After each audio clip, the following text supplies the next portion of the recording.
quando aconteceu, cara? O que tu sentiu?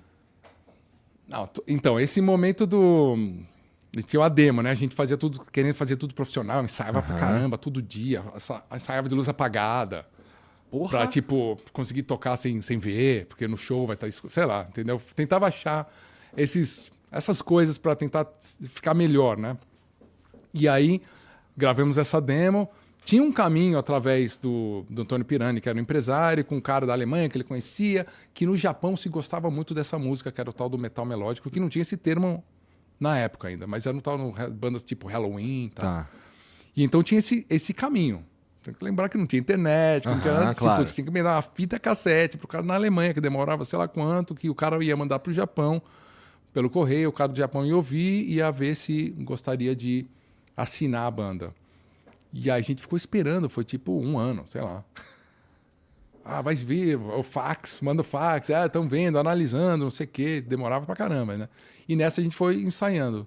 Talvez menos de 1 ano, mas foi todo esse caminho. Então você tem, assim, não é um negócio que vem um sucesso, tipo, você vê na internet hoje, de repente um cara bomba num vídeo e cresce de repente, né? Tem música também que bomba pra caralho hoje, assim, né? Exato, não. E aí, mas quando a gravadora do Japão aceitou, vai basicamente dar um advance, financiar a gravação de uma forma que a gente podia gravar fora do Brasil. Isso já foi uma vitória, assim, né, gigantesca, porque tipo, a gente estava ali em São Paulo, não tinha recursos limitados. De repente, não, vai ter grana para ir todo mundo para a Alemanha, gravar com um produtor alemão que grava Era bandas quem grandes. era o Sacha? Era o Charlie Bauerfeind e o Sacha era assistente. Depois o Sacha virou também, a partir daquele momento, já um super produtor também.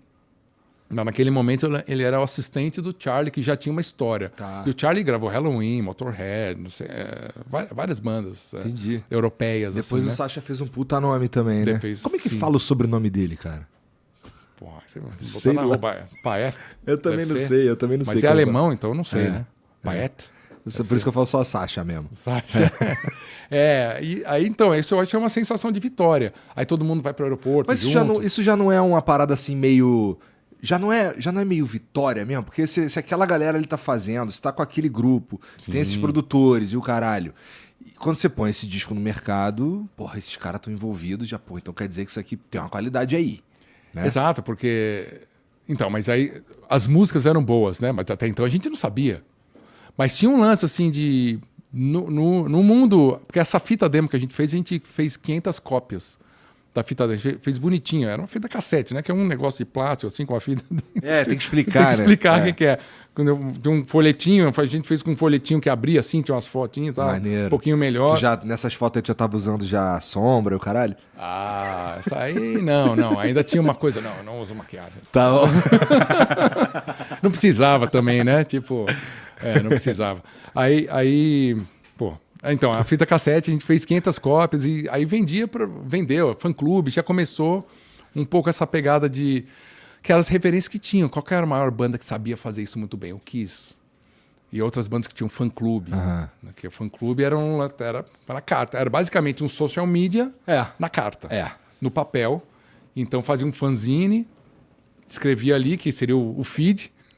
Né? Que loucura, né? Escreve ali o que está acontecendo, manda. Você quer entrar no fã-clube, entra na caixa postal, manda aí, não sei o quê. Não lembro nem se cobrava, fala a verdade, né? Mas vendia essa fita, a fita cassete mesmo, fizemos 500. Então tinha um certo nomezinho assim porque o André já era conhecido. Eu tinha feito uma videoaula de guitarra um pouco antes, então comecei a ficar conhecido entre os guitarristas, porque foi uma videoaula que foi distribuída pelo Brasil inteiro, ensinando a tocar rock em português. Por que você fez isso? Alguém te procurou? Tinha uma empresa que fazia videoaula e tinha jazz, tinha música brasileira e não tinha um cara roqueiro, assim. Eu fui lá e fiz uma videoaula, cara, muito embrionário, assim, tipo, muito VHS e tal. Só que os caras distribuíam pelo Brasil inteiro, então de repente era vídeo... Porque na época as videoaulas para aprender guitarra eram importadas e não tinha. Então era cópia da cópia da cópia, um negócio chuviscado, sabe? Tipo, se alguém tivesse e tal, de repente tinha um cara lá falando em português ensinando a tocar rock. Entendeu? Essa minha videoaula levou meu nome para para várias pessoas e pessoas, sei lá, o cara que toca forró, quer saber um pouco de rock e comprava videoaula, sabe assim também. Eu entendo. E a molecada queria tocar. Então, assim, 10 anos depois, vários caras, pô, aprendi que comecei por causa da tua videoaula e tal. Então rolou Na isso. época tu sacou que seria isso? Não saquei, mas depois eu entendi que essa parte de... Eu gosto da parte de educação até hoje.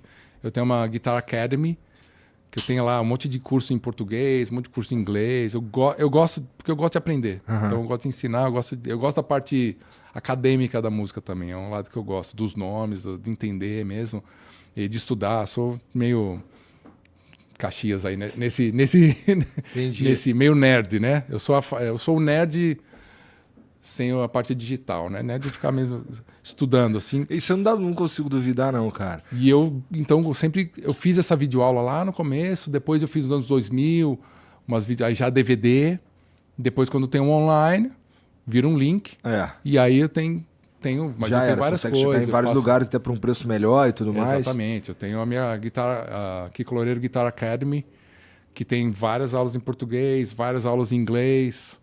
Eu faço uma live, uma masterclass para os caras individual. E aí o cara entra lá, se o cara quiser aprender até inglês comigo ali, que é mais fácil o meu inglês, pode... Eu aprendi muito inglês assistindo as videoaulas gringas de guitarra, mesmo? né? Porque é um assunto que me interessava, eu queria entender, né? Eu queria entender o que os caras estavam falando, então você estuda inglês ali mais ou menos de escola e na videoaula que eu fui... Que engraçado, pra mim foi o videogame. Videogame, mas uma coisa que você gosta, para aprender uma segunda língua, você tem que...